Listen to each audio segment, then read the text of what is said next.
Welcome to sleepy Japan. Tonight, we drift together into a quiet story from Japan, a tale shaped by stillness, tradition, and the soft rhythm of night. Before we begin, take a slow breath in and exhale gently. Let your shoulders loosen. Let your hands rest. Let your thoughts begin to settle as the world around you softens into calm. Imagine a peaceful evening, light from a simple paper lantern drifting across the room, a cool breeze moving just beyond the window. And in the distance, a single temple bell echoing through the night. Each sound carries you deeper into rest. There is nothing you need to do now, nowhere you need to be. Just breathe and let the night open gently around you. Feel peace moving through your body, from your chest to your shoulders, to the quiet rhythm of your breath. The world outside grows silent. Only the sound of your breathing remains, and the soft promise of dreams waiting to unfold. Now, as the moon rises above the hills and the night deepens, let us begin tonight's story. The Badger's Money.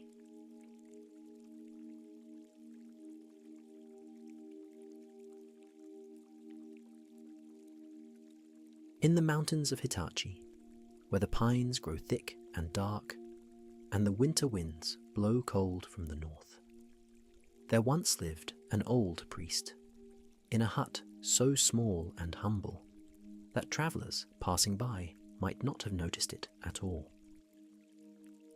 No one remembered his name, for he had lived there so long that he had become part of the landscape itself, like a stone or a tree, or the mist that rose each morning, simply there, simply present, needing no introduction.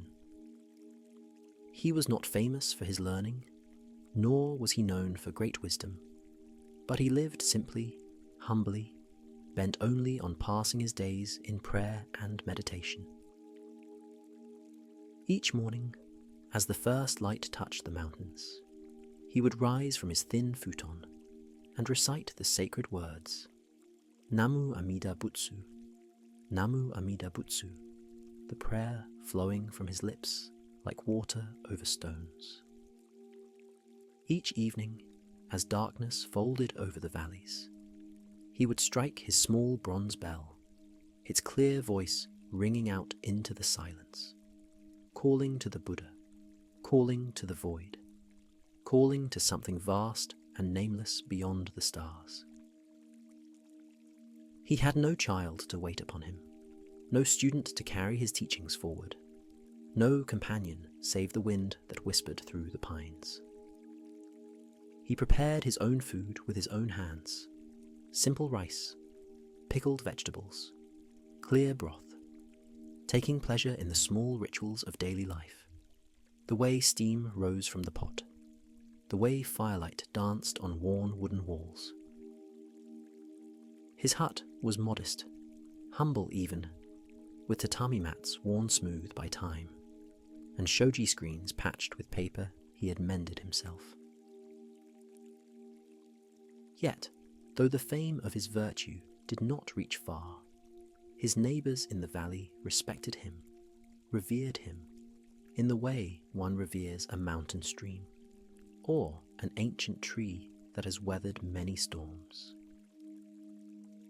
They would bring him food when the snows came, rice cakes wrapped in bamboo leaves, dried fish, pickled plums, and he would accept these gifts with gentle gratitude, bowing deeply, his palms pressed together.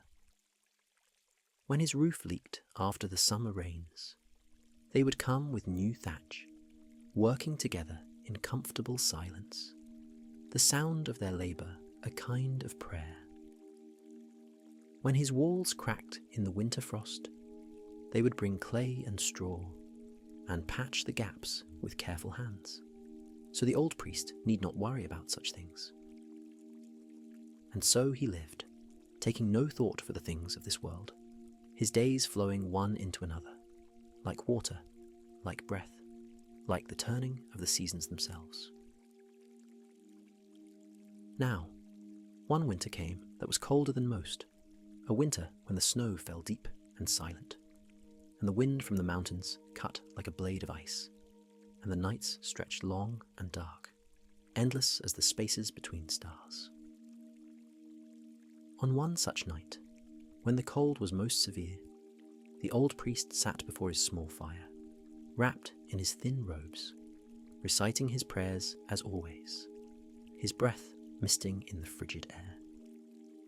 He little thought anyone would be outside, not on such a night, when even the foxes stayed hidden in their dens, and the owls huddled silent in the trees. But then he heard a voice, soft, uncertain, calling from beyond his door. "Your Reverence, Your Reverence." The old priest paused in his prayer, his weathered hand still upon the bell, listening.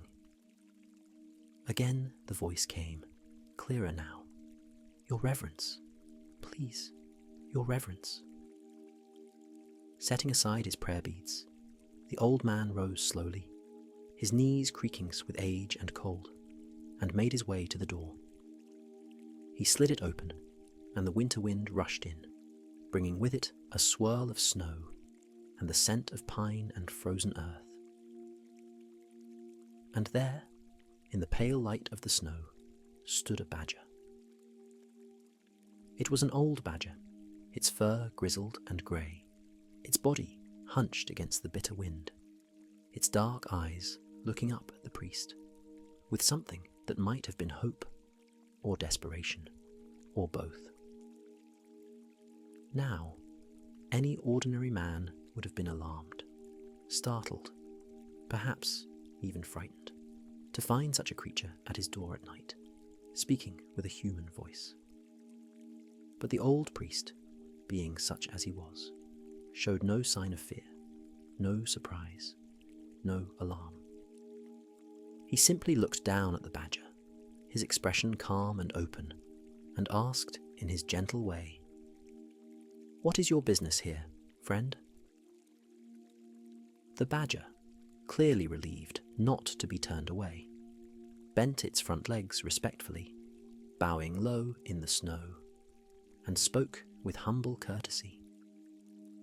"Hitherto, sir, my lair has been in the mountains, deep among the pines and the stones, and of snow or frost I have taken no heed, for my fur was thick and my body strong, and the winters, though long, never troubled me greatly."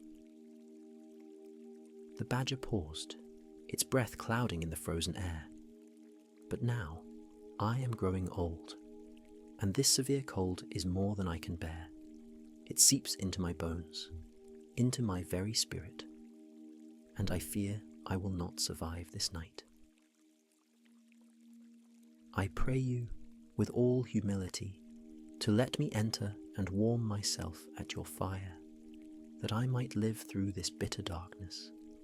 I ask for nothing more than this small kindness."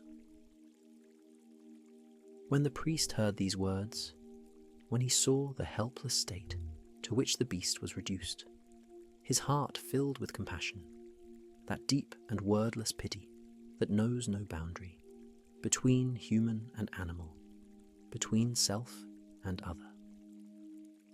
"That is a very slight matter," he said softly. "Make haste. Come in. Warm yourself. You are welcome here." The badger's eyes brightened with gratitude, and it entered the small hut, shaking the snow from its fur, and squatted down by the glowing embers, stretching its paws toward the blessed warmth.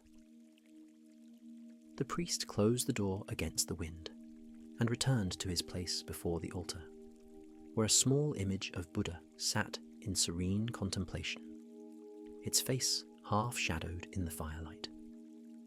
And there, side by side, the old man and the old badger sat in silence, while outside the winter howled and raged, and inside the fire crackled softly, and the prayer bell sang its single clear note, again and again and again.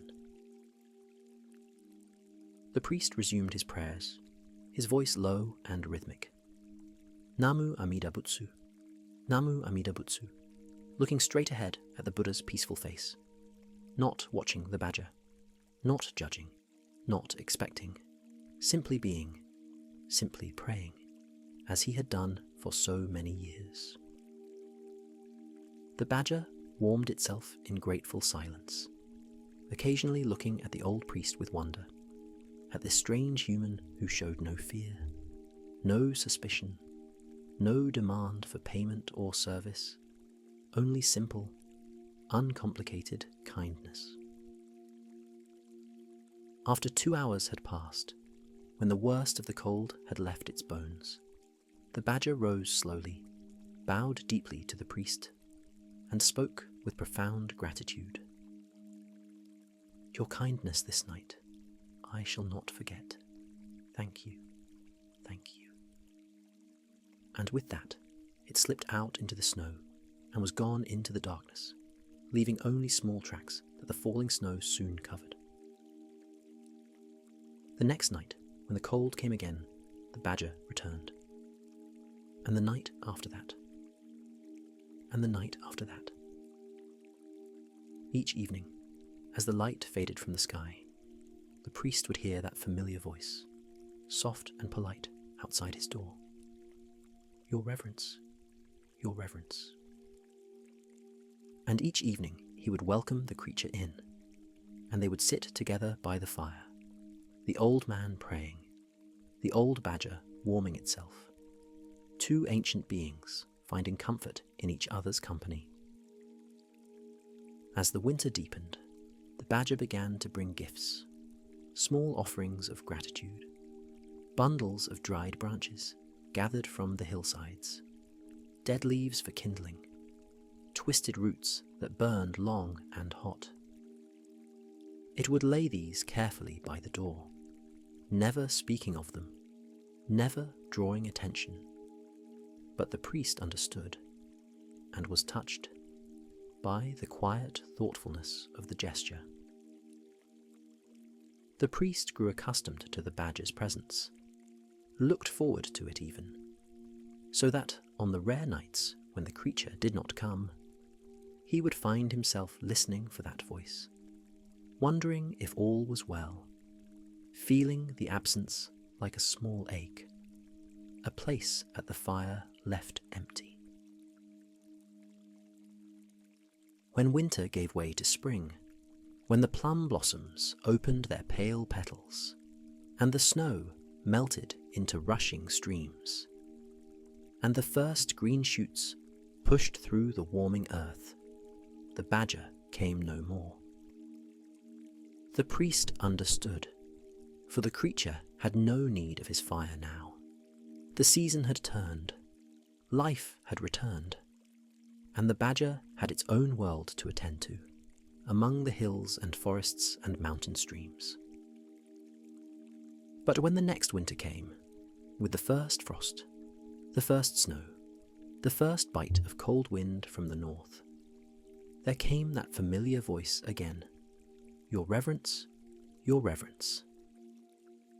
And the friendship continued, year after year, winter after winter, for 10 full turnings of the seasons. Now, in the 10th year, when spring was just beginning to touch the edges of winter, the badger spoke to the priest in a new way, with a seriousness, a gravity, that had not been there before. "Through your Reverence's kindness," it said, "for all these years, through 10 long winters, I have been able to pass the cold nights in comfort.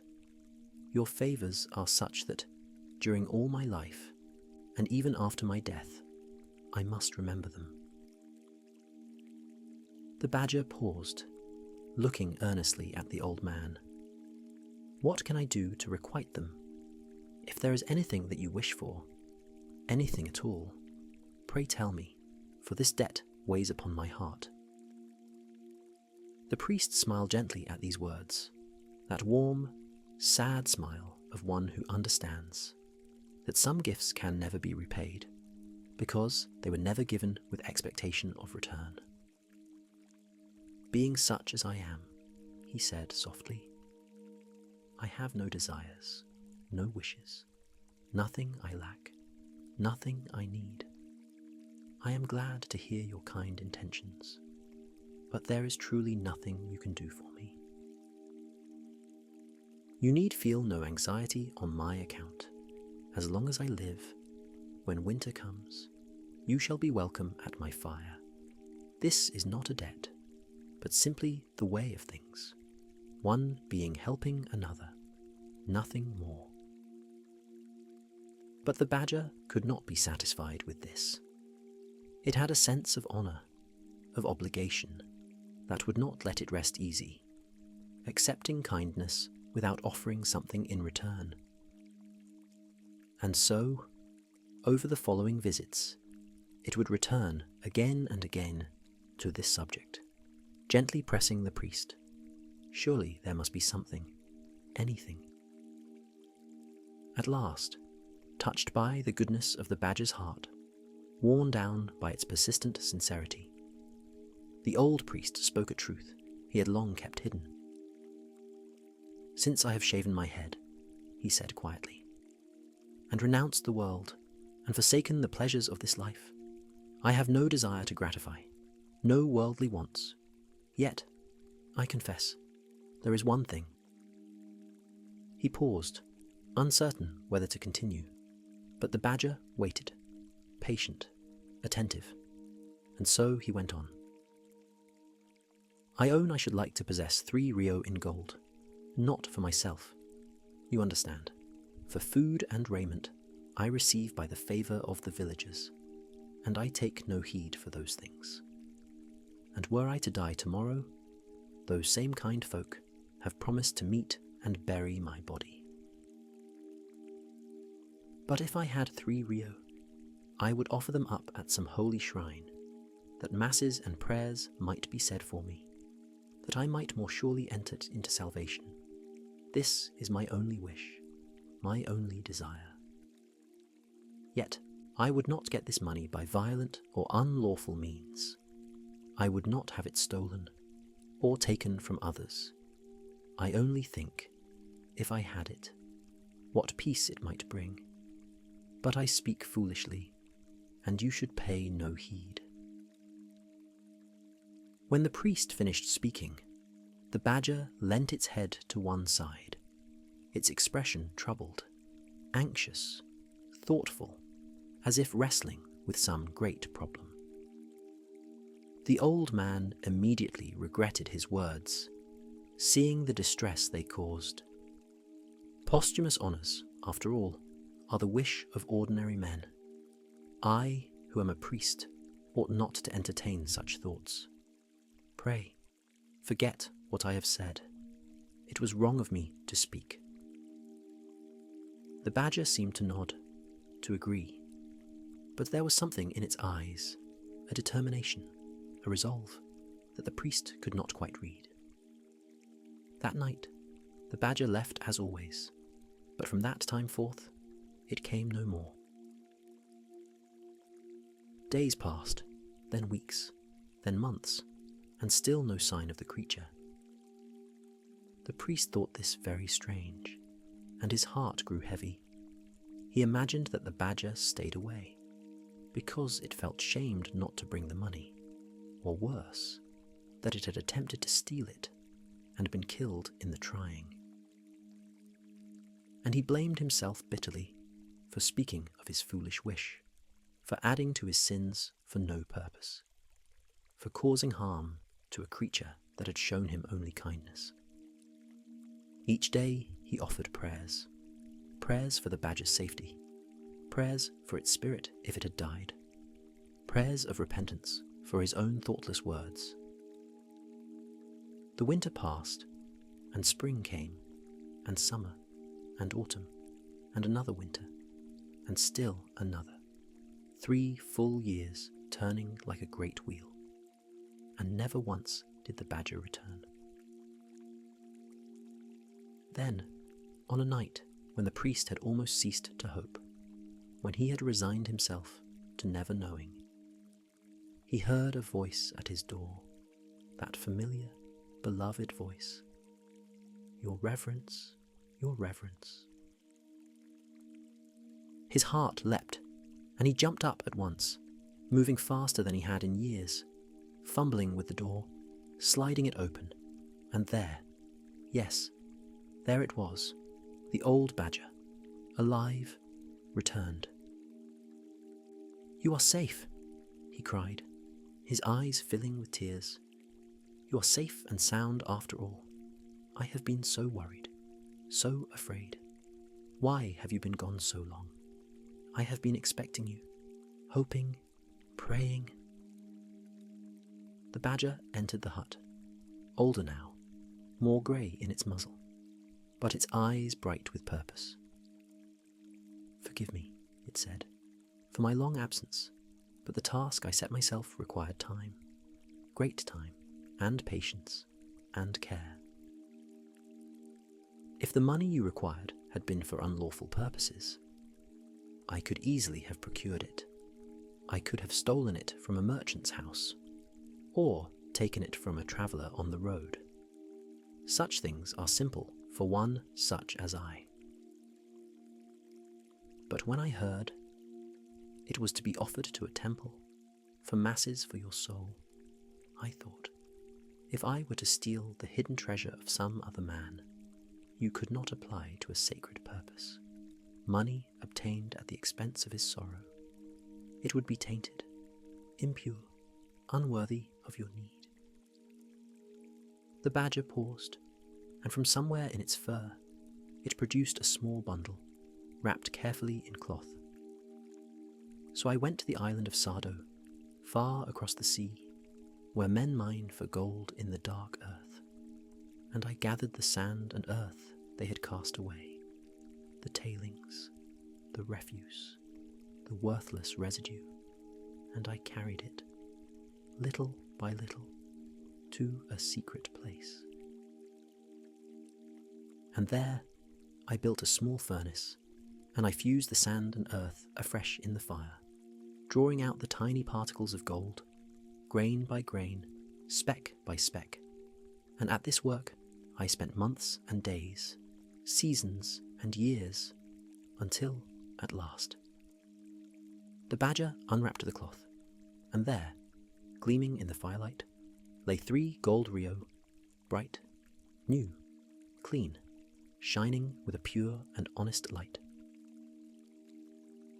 The priest looked at the money, and his hands trembled as he reached for it, receiving it with deep reverence, raising it to his forehead in the traditional gesture of respect. "All this toil and labour," he whispered, "all this time and patience, because of a foolish speech of mine, I have obtained my heart's desire, and I am truly, truly thankful."